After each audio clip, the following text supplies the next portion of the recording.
Nothing in life is to be feared, but only understood.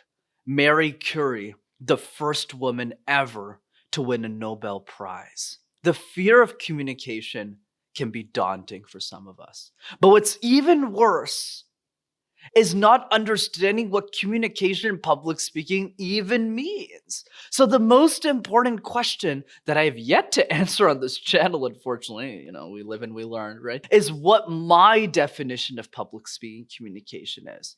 And this might sound like a dictionary-esque video where I'm going to open a thesaurus and start reading my definition, and that is not the point of this video. The point of this video is simple: for you to understand what it means so that you can actually take that first step to mastering your talk. Hi everyone, Brendan here from MasterTalk, on your go-to channel to mastering your ideas and sharing them with the world. And today we're talking about my personal definition of public speaking. So let's get into it. And please watch it, because I promise you it's not going to be boring.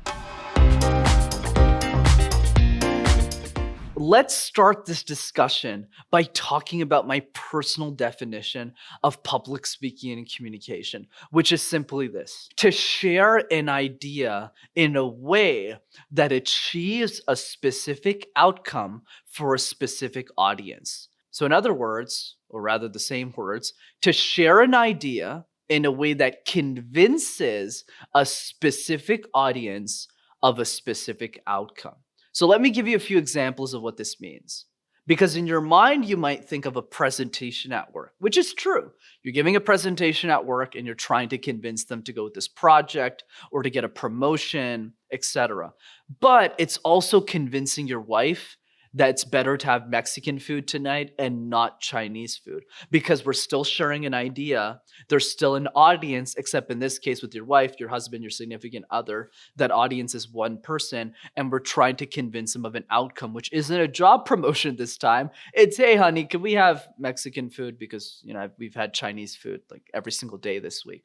And that's really the key behind communication and public speaking. So let's go a little bit deeper here and talk about some questions. How do we get people to fall in love with their ideas so much so that they want to share it with other people? Or rather, how do we get people who do not know who we are, who do not believe what we believe, to share our ideas with others with excitement and enthusiasm? That is the ultimate definition of communication. If you can get people who don't really like you to share your ideas and implement them to the world, then, my friends, you'll have mastered the art of communication. Now that we have a clear understanding of communication and public speaking, let's break down my main definition into three key categories, beginning with number one: the group that's listening to your ideas. The best way to convince somebody, to do it and to take action to share an idea,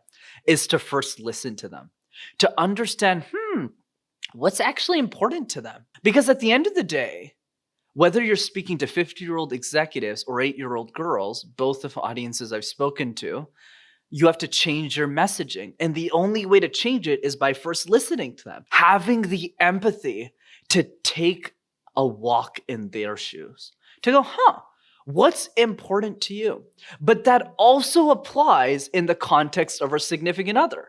So when our significant other, husband, wife, says, I don't want Mexican food tonight, we can ask them questions. Why don't you want Mexican food tonight? Why is it important for you to have Chinese food? And these questions will allow us to listen more effectively to the person that's in front of us and allow us to tailor our message better to the world. Because if she comes back to us or he comes back to us and says, I don't like tacos, then you could say, dear, we got fajitas at this Mexican place. So you're able to tailor your message to the person you're speaking with. And that's really the key cornerstone of part one of this definition.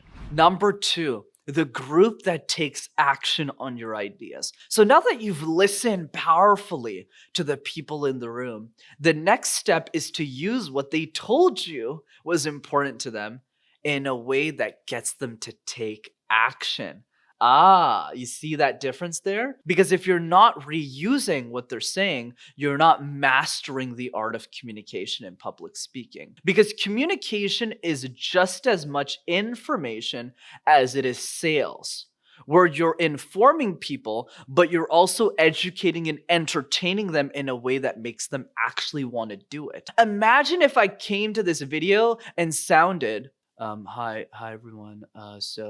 So communication is really important, right? And you should probably take time to master it. What would you think of me? You would look at me and say, "Yeah, I'm not learning from this guy. How is a communication teacher not able to communicate effectively?" It doesn't make any sense. And that's the point I want to drive for your ideas. Because as you communicate what you care about the world the first few times, I'll tell you the punchline. Your audience won't understand it and won't implement it until you ask them the questions. And then once you do, you'll be able to change your messaging from information to sales by saying something like, "I know all of you struggle with communication and public speaking.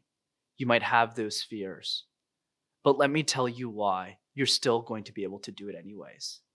Because if this kid can go from speaking in a second language his whole life, having a crooked left arm, and having a bachelor's degree in accounting and can coach all these incredible people on communication, imagine what you could do with your life." Notice how when I share that message, which is of course true, you'll look at me and you'll feel differently. You'll say, "Well, if Brendan could take action on this, I could probably take one or two of these tips and implement them too." So use that same concept to get your audience to take action on your ideas.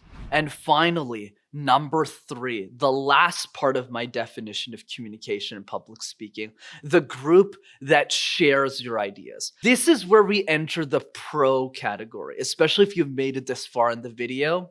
You went past the definition, you listened, you got people to take action, and now it's the final step. Being so good at sharing your ideas that they want to share them for you, that they go out of their way to share your YouTube videos, your podcast appearances, your social media content with their friends and family. If you get to that part of your success, then you will have truly mastered the art of communication. So what does that mean? That means keep your focus relentless to perfect the ideas. Because if your audience truly takes action on your ideas in a massive way, not just a small way, but a massive way, that's when they begin to share your content with everyone else, your ideas about the world, your favorite restaurants, the ideas that you're super passionate about. That's why I always recommend, especially in the context of today's definition, that you focus on one idea or two. Sure, you can convince your wife to get Mexican food tonight. Sure, you can convince your brother to buy you a Nintendo or something. But the point is you want to apply all of the lessons today on one key focus. Because when you listen and you get people to take action and share your ideas, that's a lot of work. That's why my channel is just focused on one topic. And I'll probably spend the rest of my life just in this niche. So start thinking about, what is that one niche? What is that one category that I want to spend my life building towards? As Marie taught us, nothing in life should be feared, but only understood. Since you made it to the end of this video, I say congratulations. Because even if I said at the beginning that this was not a dictionary-esque video, a lot of people probably clicked off except for you, the person who really cares about mastering the art of public speaking. And guess what? Now you have a clear understanding of what that means, so you can leverage it to make a real impact with the world.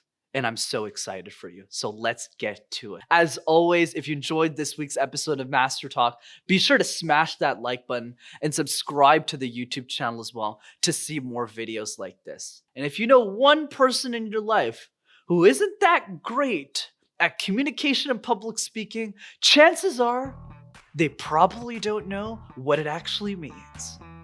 So make their day and send them this video so that they'll be one step closer to understanding the power that their voice has for the world. Take care.